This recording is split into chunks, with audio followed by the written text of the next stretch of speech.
আজ দাঁড়িয়েছি শুধু শিবচরের কথা বলার জন্য নয়। আমরা একটি বিশাল কমিউনিটি থেকে বিলং করি।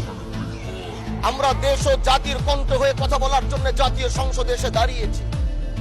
আমাদের সংসদ ওই পাশে যারা রয়েছেন তারা শুধু মনে করেন যে আমরা শুধু তাদের বিরোধিতার জন্য দাঁড়িয়েছি। বিরোধী দল মানে শুধু বিরোধিতা করা নয়, সরকারি দল যদি ভালো কাজ করবে বিরোধী দলের মঞ্চে দাঁড়িয়েও তাদের প্রশংসা করতে আমরা বিন্দু পরিমাণ দ্বিধা করব না। এবং আমরা সরকারি দলের যারা রয়েছেন তাদেরকে ধন্যবাদ জানাবো, কারণ আজ আপনি যেখানে বসেছেন আপনার মাথার উপরে লা ইলাহা ইল্লাল্লাহু মুহাম্মাদুর রাসূলুল্লাহ, অবশ্যই এটা তাদের অবদান, এটা অস্বীকার করার কোনো সুযোগ নাই। আপনার মাথার উপরে যদি আবার তাকাই তাহলে দেখি ওখানে লেখা বিসমিল্লাহির রহমানির রহিম। এই লেখা দেখলে আমাদের ভালো লাগে, এগুলো আমরা ফেরত পেয়েছি।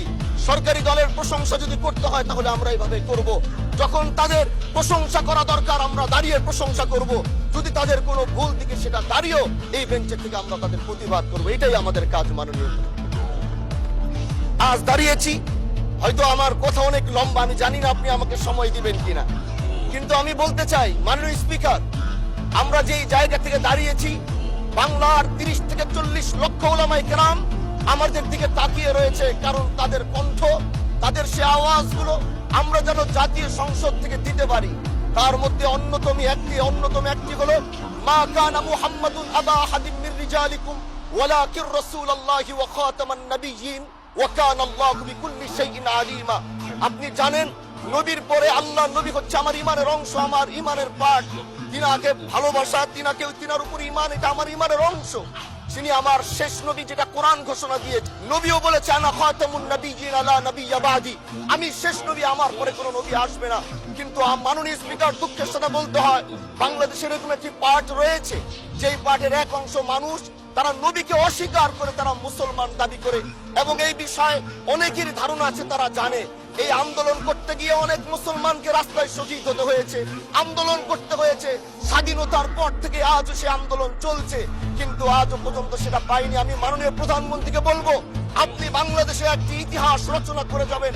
আপনার মাধ্যমে যদি এটা স্বীকৃতি পায়, যারা নবীকে অস্বীকার করে তারা কোনোদিন মুসলমান থাকতে পারে না, এটা আইনের মাধ্যমে, এটা বাংলাদেশের পার্লামেন্ট থেকে ঘোষণা হবে, সেটা আমরা চাই।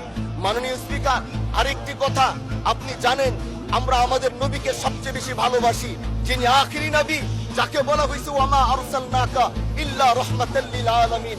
আমরা বারবার দেখছি কিছুদিন পর পর কারা যেন কিভাবে এসে আল্লাহ নবীর শানে কটূক্তি করে, নবীকে নিয়ে অশ্লীল ভাষায় গালিগালাজ করে, নবীর শানে কটূক্তি করে। এই আন্দোলন, এই সংগ্রাম করতে গিয়ে আপনিও মাননীয় স্পিকার দেখেছেন রাস্তাঘাটে আন্দোলন করতে গিয়ে কত মানুষ মৃত্যুবরণ করেছে। যদি একবার বাংলাদেশের আইনে, কারণ মুসলমান যদি আমাদের বাংলাদেশের পার্সেন্টেজ অনুযায়ী আমাদের অবশ্যই মুসলমানদের সংখ্যা এই দেশে অনেক বেশি। আমরা তো অন্য কিছু চাচ্ছি না। এই দেশের মানুষ নামাজ না পড়লেও যদি কেউ নবীকে কটূক্তি করে তার কলিজা ছিঁড়ে যায়, সে রাজপথে নেমে যায়। আমি বলবো যারা নবীকে কটূক্তি করে, নবীর নামে গালিগালাজ করে, এদের মৃত্যুদণ্ড, এই আইনটাও যেন বাংলাদেশের এই সংসদ থেকে পাশ করা হয়।